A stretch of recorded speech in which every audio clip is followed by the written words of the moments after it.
problems in engine supply and the entire management over there. Do you think India should also push forward and look towards making it more indigenous so that we can manufacture it faster? Because HAL gave a timeline of 15 aircraft annually. However, experts actually say that in order to maintain that gap in the fleet, we need at least 30 per year. Unfortunately, this emphasis on Make in India started a bit late in our history, and that is why we are a bit behind as far as having engines for our fighter aircraft. So if instead of the last decade we had started on this issue of self-sufficiency of the aircraft a lot more earlier, probably we would have been much better off. But to look at self-sufficiency as a means to fight a successful defensive battle at any point in time is the only answer, and I'm glad we are on this path. It may take some time. It may take definitely much more time than what is envisaged to be able to have requisite engines with the requisite amount of technology to carry out the tasks which we envisage for the country's air forces. But we are on this process. It's going to be time consuming. It will require additional funding. It will require lots of efforts in terms of giving to the Air Force the requisite number of 42 squadrons to enable the theaterization to be gone through fully and completely. And that is why it's something which in the interim period we need to look at alternatives to be able to fight should there be a requirement at any stage in time. And so how effective do you think these aircrafts will be, given that the geopolitical scenario in the region is, on the boil, on the rise since the past few months, and we've been seeing skirmishes on both our fronts. So how effective do you think these modernized aircraft will be, and what role will be the best suited for it? Maritime or precision strikes? What should be the best role that it can entail? Geopolitical scenario and Air Force capabilities are two distinct and different things. The geopolitical scenario, you are right, is undergoing a lot of changes. But the Air Force capabilities are going to be a slight bit of a time-consuming process, notwithstanding that if we take Ops Sindoor as an example, our Air Force did a tremendous job. And I have no doubt, should something emergent come about currently or in the short-term future, the Air Force will always equip itself very well. But having said that, we are at a slight disadvantage if our technology is not fully up to date with the adversary's technology.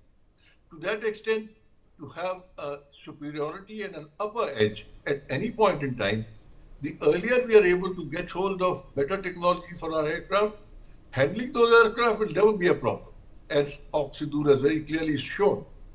But to be able to acquire these aircraft in a good time frame, and while we are talking of the geopolitical scenario in terms of short term, like 2 months, 6 months, we are talking of acquisition of the Air Force capabilities in terms of 5 years, 10 years, 15 years.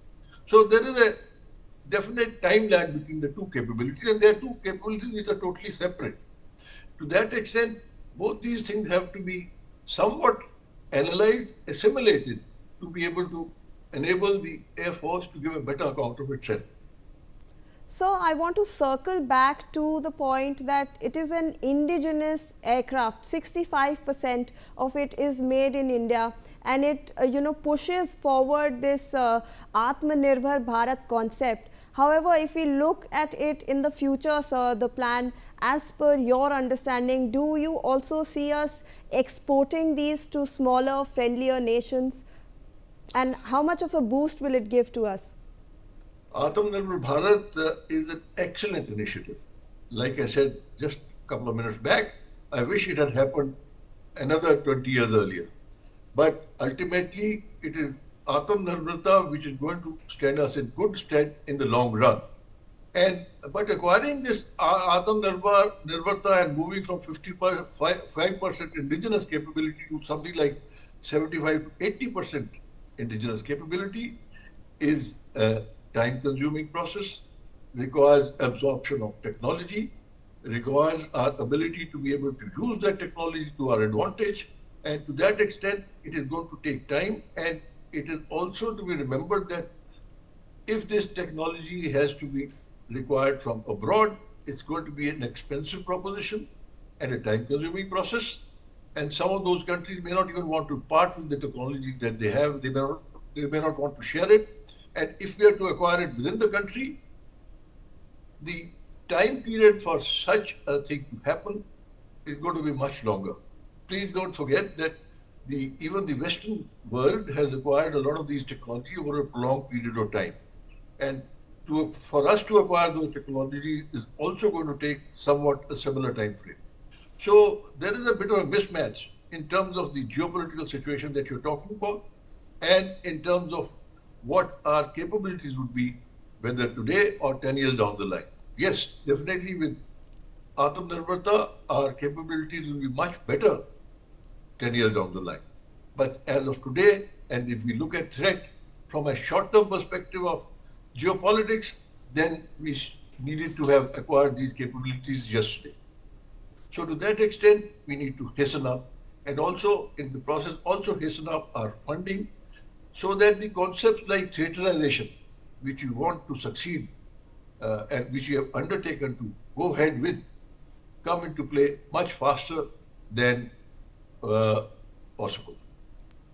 So also this is a hallmark, deal in the sense that we also have a public-private partnership at such a large scale. So much investment is coming in, and we are also seeing exports from outside. So going forward, how do you see this? Do you see this as a template going forward for India?